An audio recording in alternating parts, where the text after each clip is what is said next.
আল্লাহ বলেন আমার নেককার বান্দাদের জন্য এমন চমৎকার জান্নাত আমি রেডি করে রেখেছি, মালা আইনুন রাআত, কোন চোখ সে জান্নাতকে দেখে নাই, ওয়ালা উযুন সামিআত, কোন কর্ণকুহর সেই জান্নাতের আওয়াজ শুনে নাই, ওয়ালা খাতারা আলা কলবি বাশার, মানুষ কল্পনাতেও জান্নাতের ছবি আঁকতে পারে না।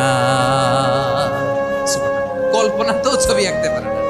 পৃথিবীর যত বিখ্যাত বিখ্যাত ডিজাইনাররা আছে সবাইকে একসাথে বসিয়ে যদি আমরা বলি জান্নাতে যে চেয়ারের মধ্যে আমরা বসবো, এই চেয়ারের একটা ডিজাইন করেন তো, কোটি কোটি ডিজাইনকে একসাথে করা হলেও জান্নাতের একটা চেয়ারের ডিজাইন হবে?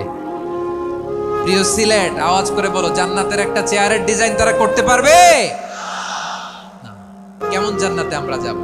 বিশ্বনবী কিভাবে জান্নাতকে আমাদের সামনে চিত্রায়িত করেছেন, পোর্ট্রে করেছেন? তিনি বলেছেন জান্নাতীরা যখন জান্নাতে ঢুকবে ফেরেশতারা জান্নাতীদেরকে বলবে, ওয়া ইন্না লাকুম আন তাসিহু ফালা তাসকামু আবাদা, ও জান্নাতীরা তোমরা আজীবন সুস্থ থাকবা, কোনোদিন অসুস্থ হবা না। সুবহানাল্লাহ বলেন।